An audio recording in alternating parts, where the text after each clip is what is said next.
Yo, what's up guys? It's Noah here, and in today's video, we're going to be breaking down the NBA slate on Draftkings and Yahoo for Thursday, March the 31st, last day of the month, and we got a 5-game slate for Thursday, guys. 5-gamer. We're going to talk through each one of these 5 games, break down each team, kind of give my early thoughts, what I do like, taking a first look at the slate on Wednesday night, and then as we do go through each game, we will build out an early core. I will talk about 5 players that specifically stand out to me on both DraftKings and on Yahoo. Now, as always, appreciate you guys tuning into these videos. Make sure you hit that like button down below if you have not yet. Also, click that subscribe button if you are new here. And if you want to check out the sponsor of this video, the sponsor of this video is PrizePicks. You can check them out. Link down below in the description, or just when you sign up for PrizePicks, make sure to use promo code NOAH, and they will match your first deposit up to $100. Now, PrizePicks is a player prop based DFS site, so it's a little bit different than DraftKings, FanDuel, Yahoo. You're not necessarily building out a lineup. You're not competing against other people. It's basically you versus their projections. So they have their player projections, point projections, assists, rebounds, points, rebounds, assists, 3-pointers made. They have fantasy point projections as well. And you're just picking the over or the under. If you have a lean one way or the other, you're just picking over or under. You have to make at least 2 picks, but you can make up to 5 picks, and you can win up to 10 extra money on PrizePicks. If you guys, again, want to sign up over there, make sure to use code NOAH when you use promo code NOAH when you sign up, and you'll get your first deposit matched up to $100. I know a lot of you guys already play on PrizePicks, but if any of you are new here and you want to give them a try, make sure to sign up with my code, so that way you do get that deposit bonus when you sign up. But let's take a look at Thursday's 5-game slate. Going to go through these games rather quickly. So we'll start off with the Philly and Detroit game. And looking at the Sixers today, the Sixers right now, with kind of how they're built, it's usually just Embiid and Harden that are the 2 guys I'm really interested in. Now, we do have a shorter slate today, only 5 games. So we'll talk about some of these other Sixers, but I think this team is definitely focused around Embiid and Harden. On this slate, I think 11-5 Embiid is definitely a pay-up option we can look to. Matchup against Detroit, I think, is favorable for Embiid. I think he can definitely have success here.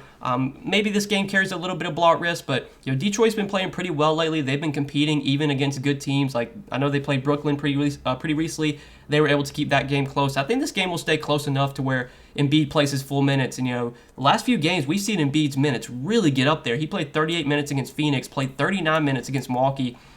I don't know if he plays that many minutes today, but if we're going to get like 35, 36 minutes from Embiid here, obviously on a short slate, Embiid is definitely a solid pay-up option. Then you have James Harden at 10,200, who I feel like is, a little underpriced right now. James Harden obviously will play huge minutes as well if this game stays close. We know James Harden can, stuff the stat sheet, can contribute in all categories. Hasn't showed the consistent ceiling and the consistent upside that a guy like Embiid has, but obviously, you're not paying the same price tag for Harden as you are for Embiid. Harden is like, $1,300 cheaper, so I definitely think Harden's in play today. Probably wouldn't be like the stud I'd be building around by any means, but definitely viable. For this to be a 5-game slate, we do have a good amount of pay-up options. You have Giannis, you have Embiid, you have Kevin Durant, Trae Young, Kyrie Irving, Harden, even Darius Garland if you want to throw him into that category. A lot of pay-up options today, but I definitely think Harden is viable. Then you have Tobias Harris at 6'7", who's coming off a really big game against Milwaukee. Tobias Harris definitely had one of his best games since Harden has arrived. Ever since Harden arrived, Tobias Harris's ceiling has just cratered, and he just hasn't been as productive. But last game he had 53 DraftKings points, played 36 minutes. The minutes are going to consistently be there. Are we going to continue to get 50 fantasy points from Tobias Harris every night? I wouldn't think so, but it's at least good to see him coming off a big game, to see him play well last game. Matchup against Detroit, I think is fine, but Tobias Harris, I think is priced where he should be. I don't think he really stands out on this slate, but he's at least playable since it is a shorter slate. Same goes for Maxey. It's probably it though from Philly. Obviously this team, you're really focused on Embiid and Harden, but I don't hate going to Tobias Harris. I don't hate Tyrese Maxey, and that's really it from the Sixers. Now on the other side with Detroit, you got Cade Cunningham at the top here for 8,700.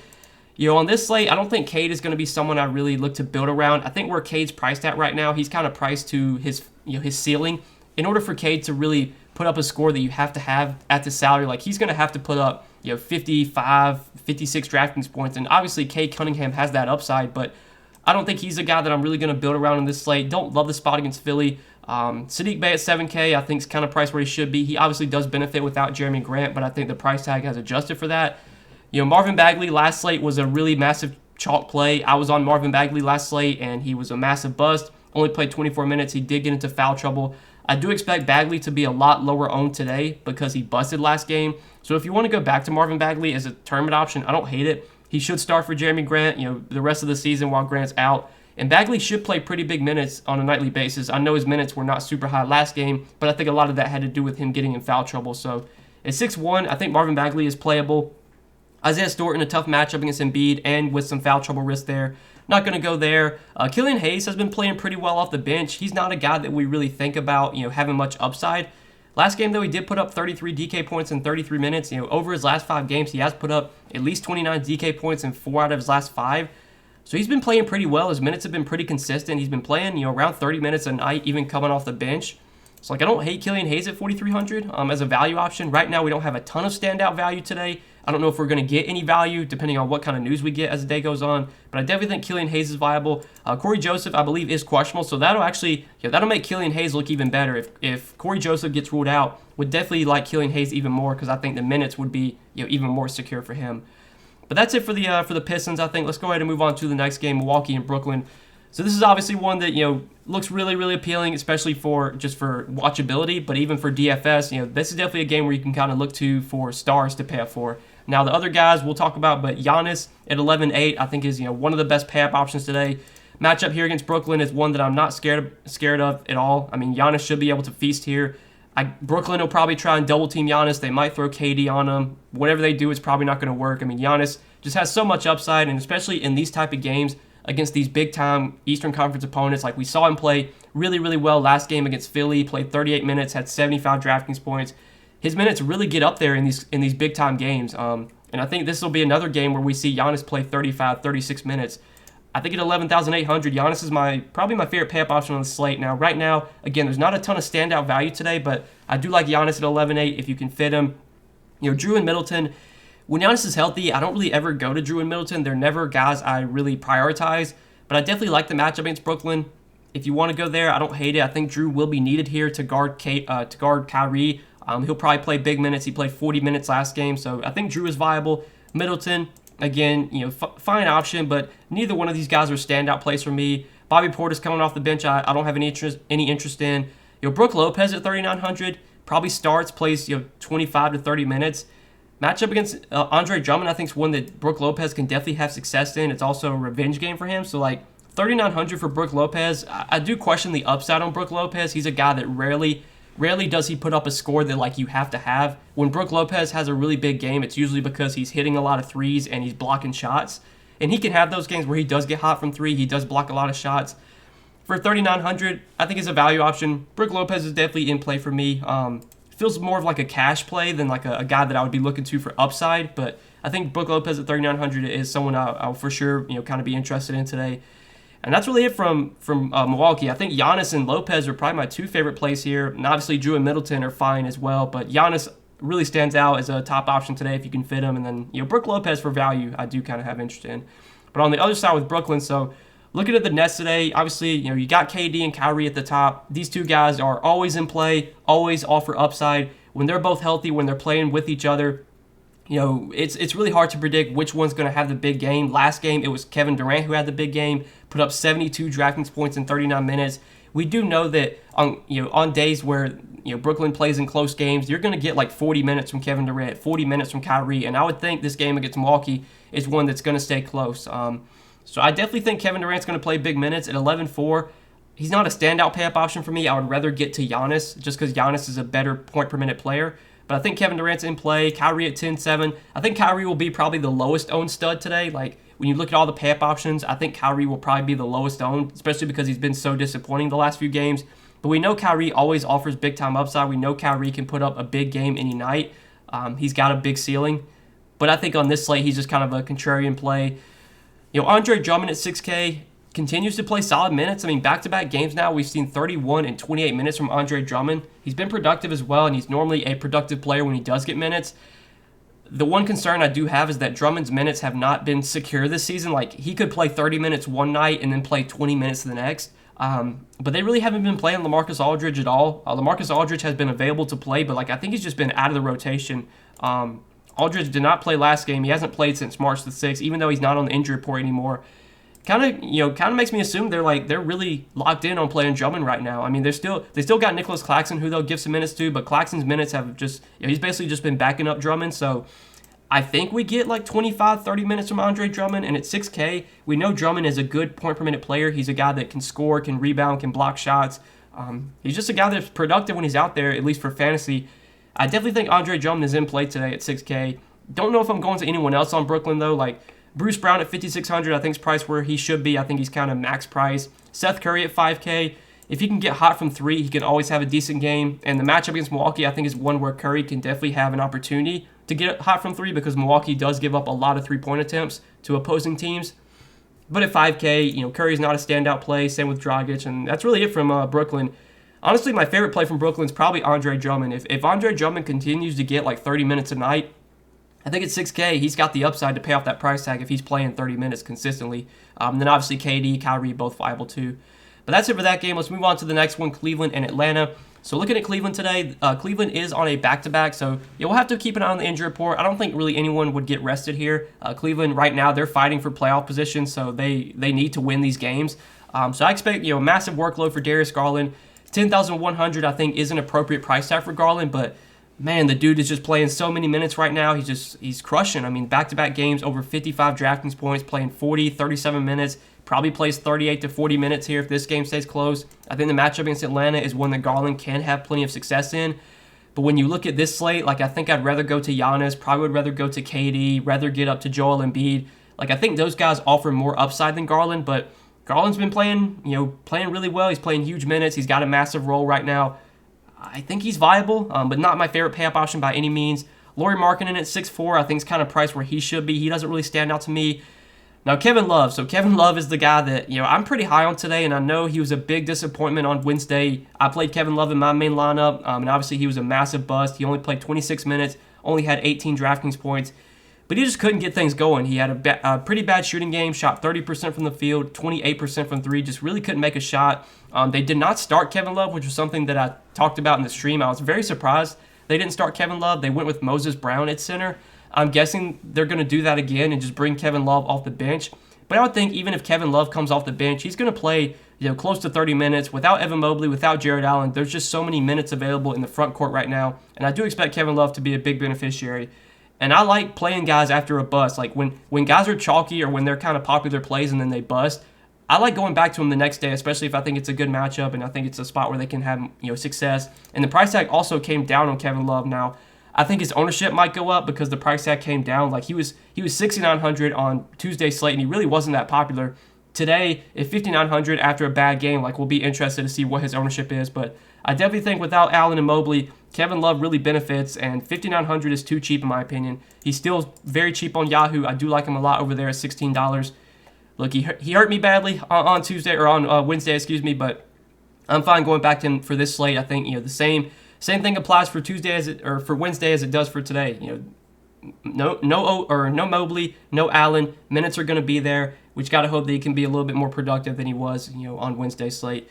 And then Karis LeVert, he's another guy that I want to talk about. So Karis LeVert had a big game on Wednesday, played huge minutes, played 38 minutes, had 46 DraftKings points. So far with the Cavs, Karis LeVert has not been super productive on a point-per-minute basis, but it is worth noting over his last 3 games, those were all 3 games that he started in, and he played 36, 33, and 38 minutes. So I think now that Karis LeVert is starting and no longer on a minutes limit, we can expect him to play 35, 36 minutes. Does he put up 40-plus DraftKings points again? I don't know, but I think 5,800, I think that's an appropriate price tag for Karis LeVert, but the upside is definitely there now that the minutes are there. I feel like this is kind of point chasing. I really haven't been on LeVert, since he got traded to Cleveland. I really haven't played him at all this season. But seeing him coming off a big game, playing huge minutes, you would have to think he's going to be able to keep that momentum rolling into today. I think if we get 36, 38 minutes from LeVert again, at 5,800, the upside is definitely there with that kind of playing time. Now, will he have as big of a game as he did on Wednesday? Well, that's to be determined. But I like the matchup against Atlanta. I like that the minutes are really high right now. I think Karis LeVert at 5,800 is a pretty decent play today. I didn't really like LeVert on Wednesday's slate, but Wednesday, that was an 11-game slate. Well, today, we don't have as many options, only 5 games today. So we're kind of limited with what we can work with. Definitely think LeVert is in play, though, on both sites. He's very affordable on Yahoo at $18. So like Karis LeVert today, and that's probably it from Cleveland. I don't think I'm really looking to anyone else. So let's move on to the other side of this game with Atlanta. In Atlanta, they are another team on a back-to-back today, but Atlanta did blow out OKC, so I would think everyone on Atlanta is going to play today. I would think, I don't think anyone's going to sit here. Looking at Trae Young at the top, 10,900. Don't love this matchup against Cleveland. Cleveland has been, a pretty solid defensive team this year. Their defense has kind of fallen off a little bit since Evan Mobley got injured and since Jared Allen got injured. But still think this is a spot where I'm not really looking to target Trae Young. But on a 5-game slate, I think Trae Young's ownership won't be nearly as high as some other guys. I think Trae will be lower owned than Giannis, probably lower owned than Embiid, probably lower owned than Kevin Durant as well. I think at 10,900, Trae is fine. He's not someone I'm prioritizing today, but have no issue if you want to play Trae. Bogdan to 6'3" doesn't really stand out to me, but I will say that if Gallo and John Collins are out, then I think that does benefit Bogdan a little bit.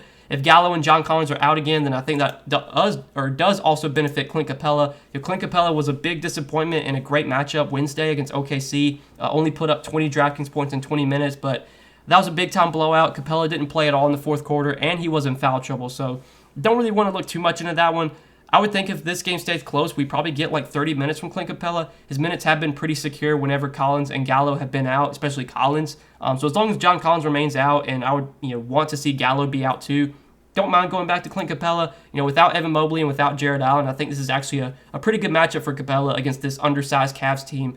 Going up against Moses Brown, that's definitely a matchup that Capella can excel in. So definitely have interest in Capella. Would like him more though if Gallo and Collins are out. And that's probably it from Atlanta. I don't see anything else I'm loving here. TLC started on Wednesday, played 23 minutes, had 21 DK points. If he starts again, he's an okay value, but he's another one of these guys that I really question his upside. I think that's it for Atlanta today. So let's move on to the next game, the Clippers and the Bulls. Looking at the Clippers today, they got Paul George back. Paul George did make his return last game against Utah, and he played really, really well. He played 31 minutes. They said he was on a minutes restriction. I don't know if 31 minutes was the planned minutes restriction for him, but Paul George was really productive in those 31 minutes. He had 57 DraftKings points. Usage was really good. He took 20 shots, had 34 points, 2 rebounds, 6 assists, a block, and 4 steals.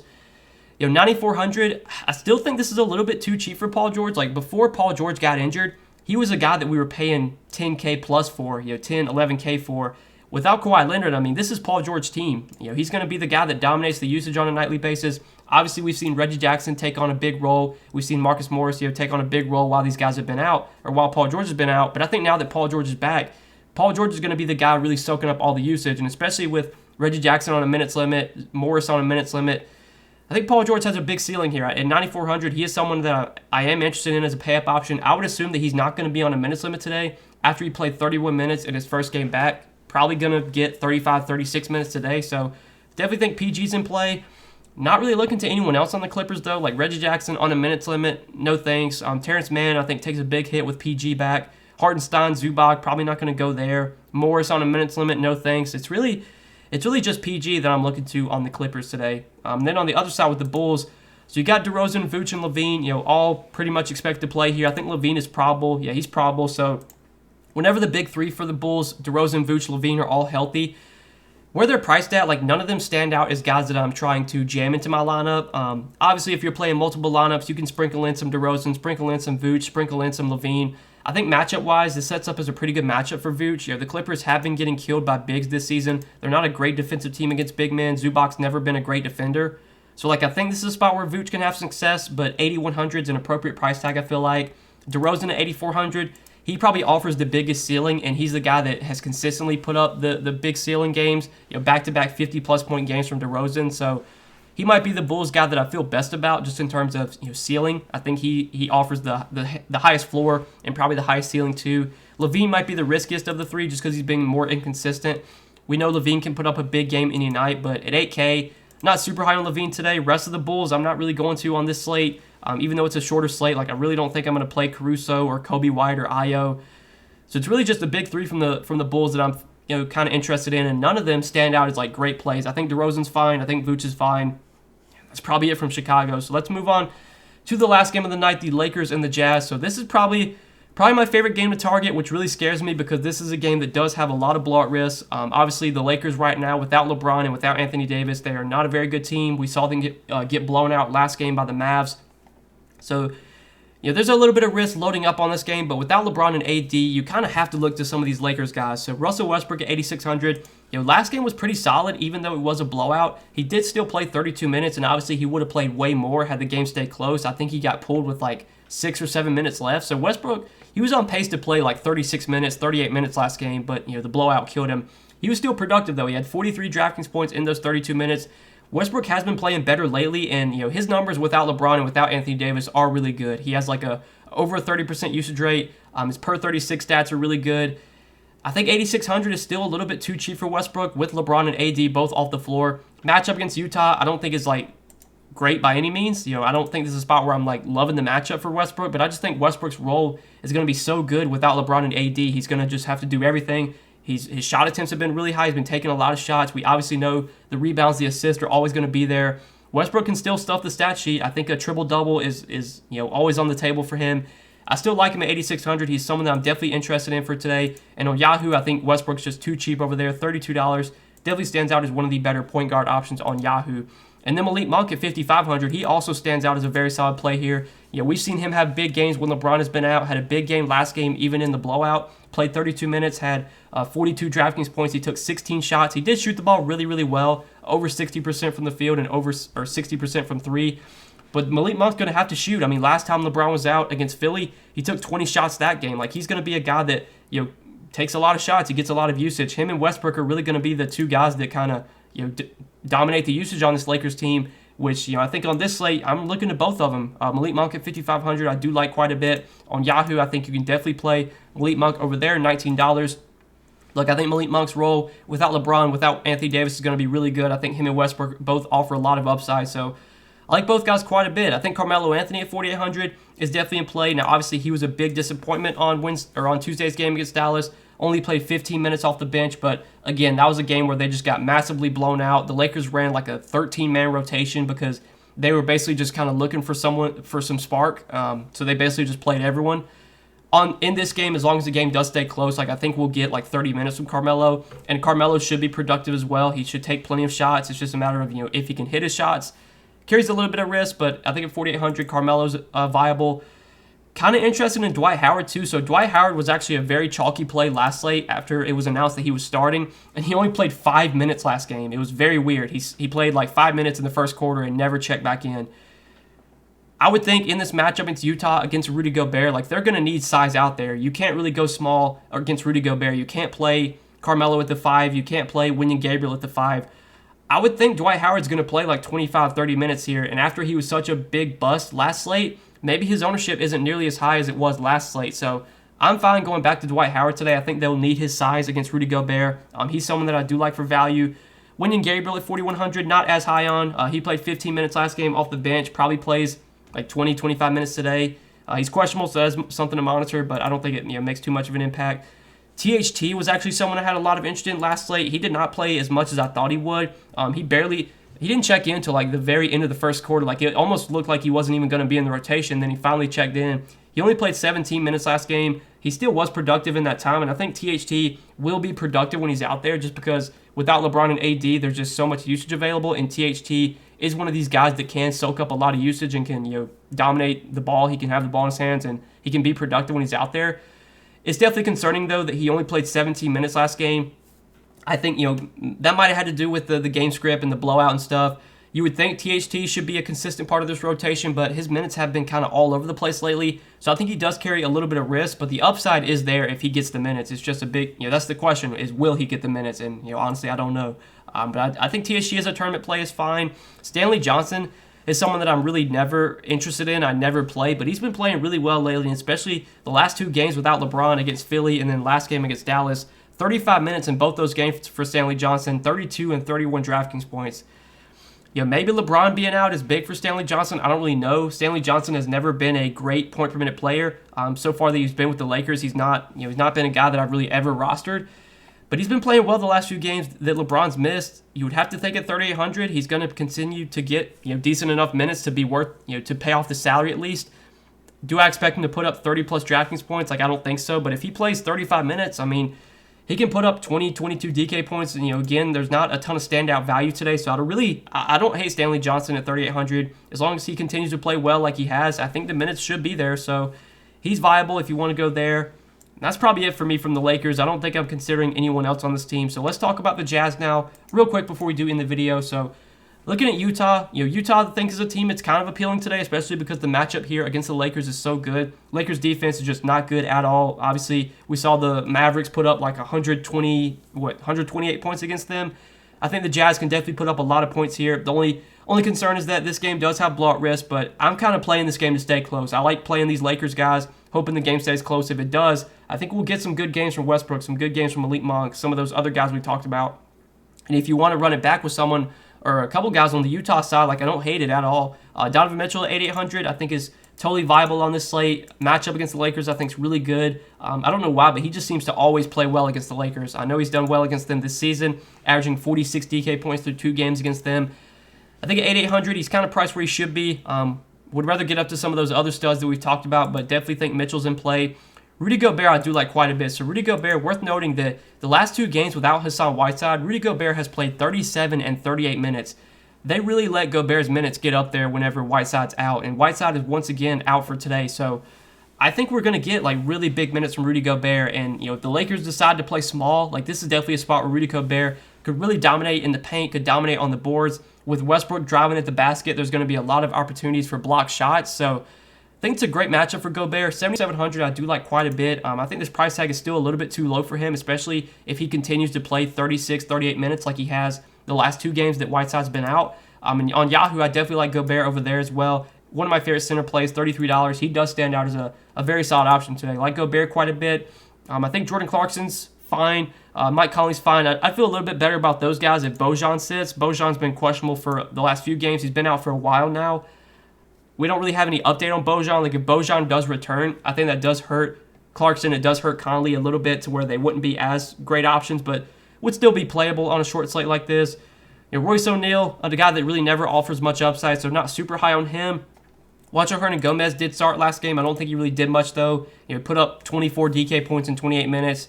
I consider Juancho Hernangomez kind of like Stanley Johnson. Like, if he plays 30 minutes, he probably puts up like 22 DK points and is fine for his salary. But I really question, like, does Juancho Hernangomez have, like, slate-breaking upside? And I just don't think he does.